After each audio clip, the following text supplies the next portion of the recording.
है किसी में ये हिम्मत कि आपने जातिवाद को तोड़ा हो?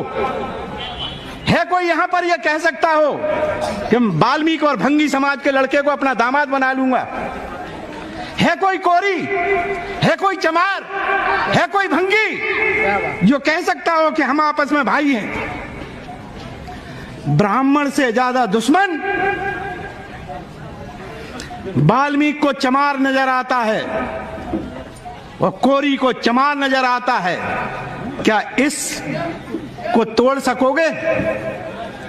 अगर इसको तोड़ते हो तो लो संकल्प, लगाओ नारा जय भीम। नहीं लगा सकते क्योंकि बेईमान हम खुद हैं। इस देश में घृणा का बाजार किस स्थिति तक है?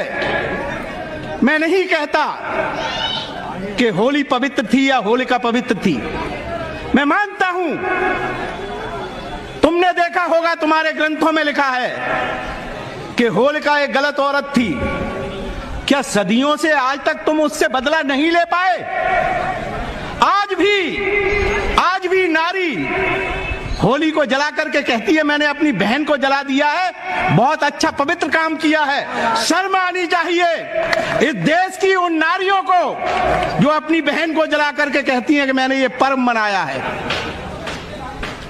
जो विद्वान इस बात को कहते हैं कि रावण बहुत विद्वान था, उस समय का सर्वोच्च विद्वान था, शर्म आनी चाहिए इस देश के लोगों को जो इस बात को कहते हैं कि हमने इतने बड़े विद्वान को जलाकर राम के राज को लाए थे। ठीक यही काम डॉक्टर अंबेडकर और उनकी सोच को जलाकर लोग बाग उसी व्यवस्था को लाना चाहते हैं। विद्वता की इस देश में कभी भी कोई कीमत नहीं रही है। यहाँ चोर, बेईमान या ये कहिए का सामाजिक तत्वों के नाम से धर्म बनाए गए, त्योहार बनाए गए, त्योहार गढ़े गए। यहाँ चोर और जुएबाज लोग बाग त्योहारों को मनाते हैं, उनके त्योहार माने जाते हैं। और तुम जो सबसे कमेरा वर्ग, इस देश का मजदूर और किसान जो सबसे ज्यादा जातियों में बटा हुआ है, उस समाज से पूछिए। आज किसान कहता है कि हम आत्महत्या करते हैं। किसने कहा था किसान से कि वोट देना जाति के नाम पर? जो खेल यहां इस देश में खेला गया, हमने 4-5 परिवारों को देखा है। उनके घर के नौनिहालों को जब 2 अप्रैल को मारा गया था, हो सकता है आप लोग सोचते हो कि हमने बहुत अच्छी अपनी शक्ति का प्रदर्शन किया था। ये तुम्हारा भ्रम है। अभी भी आप झूठ पर खेल रहे हो। जो अनटचेबिलिटी एक्ट के तहत न्याय किया गया था, वो न्याय नहीं था, वो प्रायोजिक व्यवस्था थी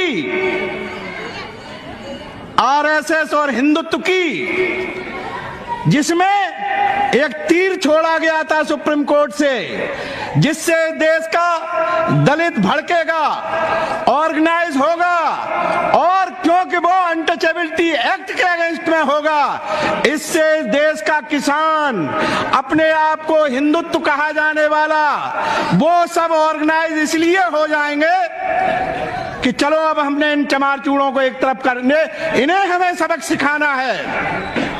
इसलिए पूरा हिंदुत्व एक हुआ और 1900 के चुनाव में, 19 के चुनाव में इसी आधार पर आपको कुचलने के लिए इस देश ने हिंदूवादी शक्तियों को मजबूत किया, जिसका परिणाम आज आप देख रहे हैं। आज हम तो मजदूर, अपने आप में पीड़ित और प्रताड़ित समाज के लोग, हम अपने मान सम्मान की अभी कीमत नहीं समझते हैं। अब तो हमने अंगड़ाई लेना शुरू किया है। अब हम अपनी आजादी की लड़ाई इन नौजवानों के भरोसे लड़ना चाहते हैं। बाबा साहब डॉक्टर अंबेडकर जब थे, हमारे पास ये पढ़ा हुआ नौजवान नहीं था, हमारे पास ये बहनें नहीं थी जो अपने आप में ये सोच सकती कि सम्मान क्या होता है, धर्म क्या हो सकता है, शिक्षा क्या होती है, विकास क्या होता है, अच्छे तरह से रहना खाना पीना क्या होता है, ये हमारी उस समय की माताएं बहनें नहीं समझती थी। आज हम ये जान गए हैं कि आजादी का अर्थ क्या होता है।